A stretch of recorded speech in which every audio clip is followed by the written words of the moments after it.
Bismillah, wassalatu wassalam ala rasulillah. Assalamu alaikum wa rahmatullahi wa barakatuh.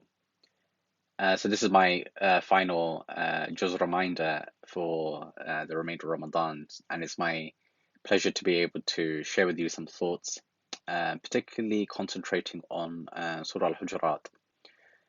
And I mean, this surah, it's quite a short surah, relatively speaking, within the context of the Quran. But I think that it's so remarkable because, especially today, in the kind of world that we live in, it it captures so well the malaise of Muslims in terms of some of our habits that have become, almost far too normal in the way that we conduct our lives. It's particularly when we consider, for example, social media and the impact that that has had on the way that we understand one another. So in particular, I want to concentrate on the ayat that start at number 6 and go through to number 13. And Allah subhanahu wa ta'ala is giving us certain reminders about how we conduct our relationships between one another. So for a start, he's saying, check facts that are brought by troublemakers. Okay, that's point number one. That when a troublemaker, a known troublemaker in particular, brings you a piece of news, be skeptical about it. Don't just trust it immediately. Don't start acting on the basis of that information. And it reminds me that sometimes we see stories within the tabloid press, like the Daily Mail, about Muslims, and we don't take that moment. We don't take that moment to just sit back, take stock, and think, okay, is this coming from a trustworthy source? And especially when we see stories that are embedded by, kind of Muslims who are close to these newspapers, we should really be treating their desire to work with these papers with a serious pinch of salt. So I think that's point number one, really, just in terms of a reflection on checking facts when they're brought by troublemakers. The second point that's being raised, really, in relation to kind of the interpersonal space between us, or how the community engages with one another, is that when there are two sets of believers that are fighting against one another, then we have a duty to try and bring their hearts back together. Now, of course, the Quran is specifically talking about the example of fighting here, but of course, we could talk about any kind of animosity that exists between two groups of believing people, and to bring them closer, so that we can try and reduce at least that animosity that exists between them.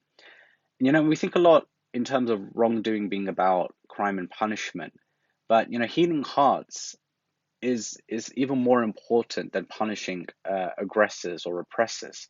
If we can move them from their position, I think that's quite, especially when they're Muslims, and it's quite an important function that we can play. And the reason I say that is because I was thinking of the example of Ibn Abbas, radiallahu an, that when the Khawarij split from the Sahaba after the death of Prophet ﷺ, he went there and he didn't, go there, with any accusation more than, the simple statement that he makes to say that I don't see any amongst your number who were with the Prophet when the revelation came, right? He still is trying to appeal to their sense of belief in Allah subhanahu wa ta'ala to bring them back in.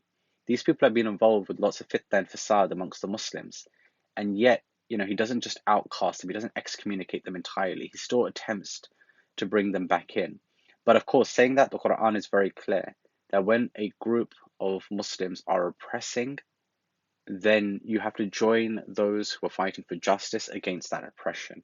So if their hearts are not being healed, if you can't appeal to their sense of justice and morality, then you do have to fight them. Then you do have to stop them, even if they're Muslims, in their oppression. Allah subhanahu wa ta'ala says, don't jeer at one another, don't call each other names. This is a common thing that happens in social media all the time, that people, they get reduced to name calling because they don't want to engage with one another. They just want to get their point across, and if they can't get their point across, they just hurt one another with nasty words. And in so many ways, we replicate the worst excesses of modernity when we do this. This whole idea about it being about yourself, that our presence in the public space is about who we are as individuals, rather than actually us being in the public space being about pedagogy, how we give dawah, how we treat one another, how we exemplify the best characteristics. And of course, like myself, I know I fall short of this, so I'm definitely reminding myself of this as I go through these ayat. Also, this surah says, don't spy on one another. In South London we say snitches get stitches, right? But outside of that, like, it's important that we think about the fact that we live in a time when it's so easy for people to try and gain privilege and try and gain position, especially in relation to authorities. But there is an Islamic ethic that sits at the heart of not using the community to spy on the community in order to gain that position that you're seeking, because this is about your ethics at the end of the day. That to harm another person just for the sake of your own personal improvement or personal position is something that is sinful, and so it's important that we stay away from that. And the final point I want to make from this surah is one in relation to Allah subhanahu wa ta'ala says that we split you into tribes and nations that you can recognize one another, but the best of those of you are those of you with taqwa. And that is so crucial. This idea of taqwa, that this idea of God consciousness, of knowing that it's not about where we come from, it's not about our lineage, it's not about our blood, it's not about which part of London we're from even. The only thing that matters at the end of the day is that consciousness that we have of Allah subhanahu wa ta'ala and how we relate our daily lives back to Him. So inshallah, I hope those were some useful words and a reminder for myself first and foremost. And I pray that Allah subhanahu wa ta'ala blesses you in all that you do for the remainder of this Ramadan, and that He accepts all of our deeds. Jazakumullah khair. Wassalamu alaikum wa rahmatullahi wa barakatuh.